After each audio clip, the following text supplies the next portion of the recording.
So first, new working class studies. And we call it new, I should say. This is in part the invention of the Center for Working Class Studies. We kind of began to organize this field.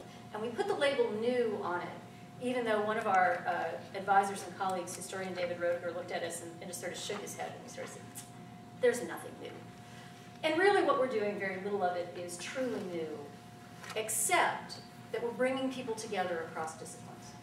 People had been studying the history of labor movements and the history of working class communities in history departments.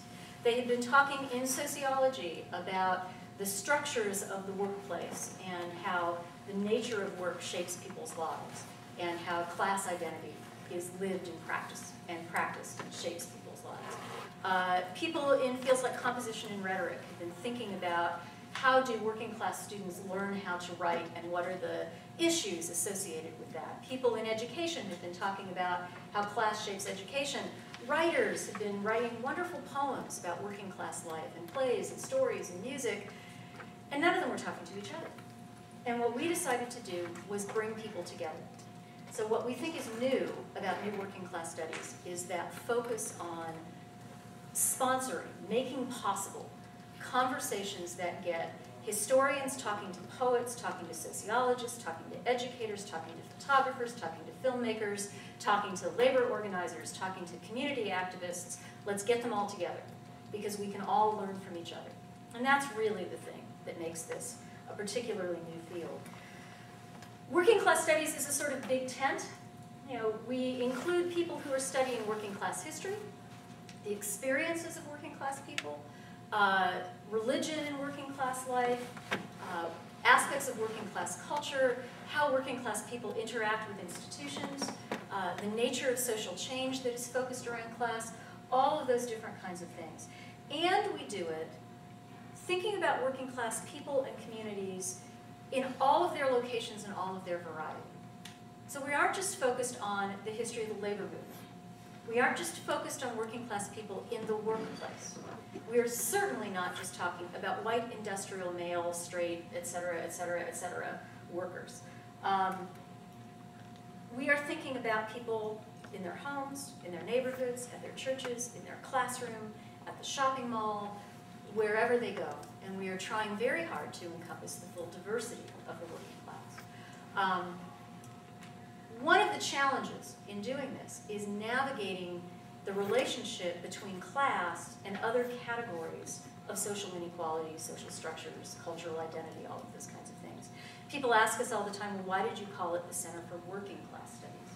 Doesn't that mean that you are privileging class? And we say, no, we really try very hard not to privilege class in this sense, that we don't try to say that class is more important than any of these other categories. Class is not more important than race or gender or sexuality or ethnicity or religion or place. It intersects with all of those. The reason we focus on working class is that working class is the part of that that is so often left out of the equation. Look at the catalogs or the websites for colleges and universities around the country. Almost every college has a women's studies program. Almost every college has an ethnic studies program, often multiple ethnic studies programs, Latino studies, Asian studies, African American studies, Native American studies, you've got all of them.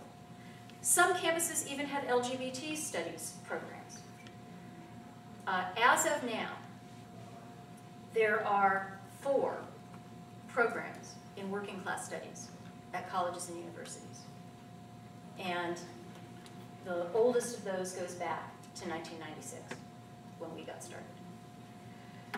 So we looked at that landscape and said, you know, everybody keeps saying that we're all about race, class, and gender, and we're spending a lot of attention to race and a lot of attention to gender, and no one is focusing on class. It's not that it's more important, it's the thing we need to bring to the table, and that's really what we've tried to do. We also try to work across some standard boundaries. Very self-consciously, the Working Class Studies Association has included in its goals trying to work across the boundary between academics and activism and working class communities. To not say we're just going to be off in our little ivory tower talking about those things. On the other hand, we are unapologetically an academic organization. We do everything we can to make space within what we're doing and to reach out to people who are not academics. But we need working class studies to help academics do more of this kind of work. That's where new knowledge comes from. It's where we reach a lot of students. And so we don't apologize for that, but we are also trying very hard to think about how do we cross that boundary. The other kind of boundary that we work very hard to cross is a status boundary.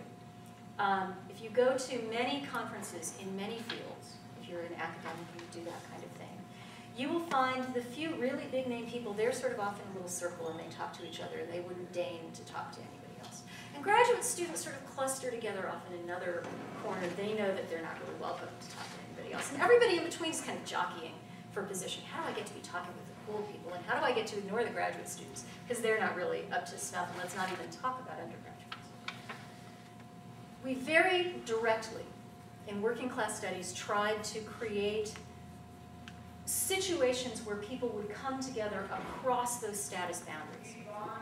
So we have always made a great effort, I think, to be welcoming to students, high school students we've had, undergraduate students, college students, graduate students, to include them, to make them feel comfortable, to make sure that they get opportunities to have conversations with the really big name scholars that we bring in. You know, we bring people in to be keynote speakers for conferences, and we tell them, when we invite them, this isn't a drive-by. You don't get to come and give your big talk and go away because you're too important to talk to the rest of us. You got to stay and go out for drinks with us later.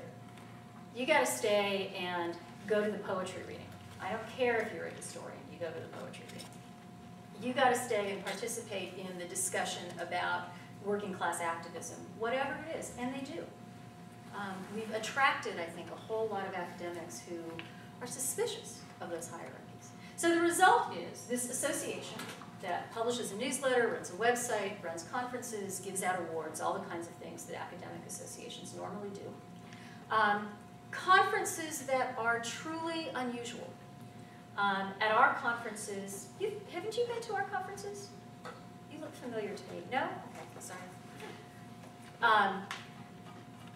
We have poetry readings, we have musical performances, we have performance art, we have standard academic panels, we have serious plenary, academic presentations, but then we also have like plays and that kind of thing. We hear from people in the local labor movement. We take tours of the federal maximum security prison and talk with the union of prison guards that has been forming there.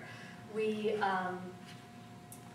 go look at working class art out in the community. We show films. We bring a huge variety of people together, and we just try to create space for them to be talking with each other.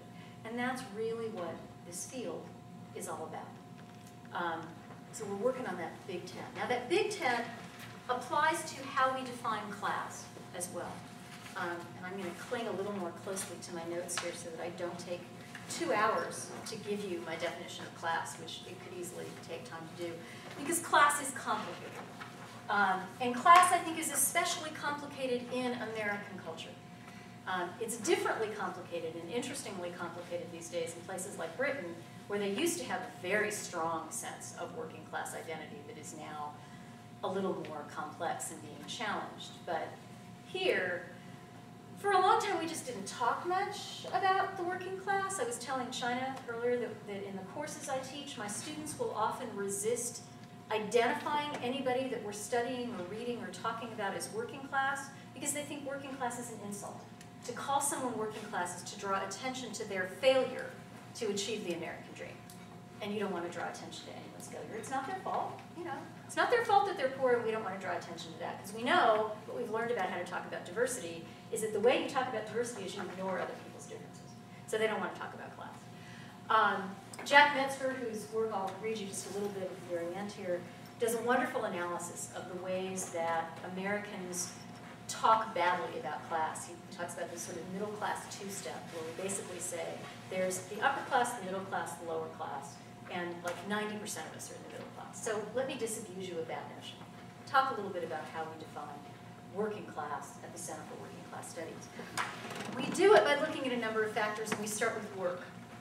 The types of jobs that people do. In some ways, this is rooted in the old Marxist tradition that says your class is determined by your relation to the means of production. Well, what does that mean?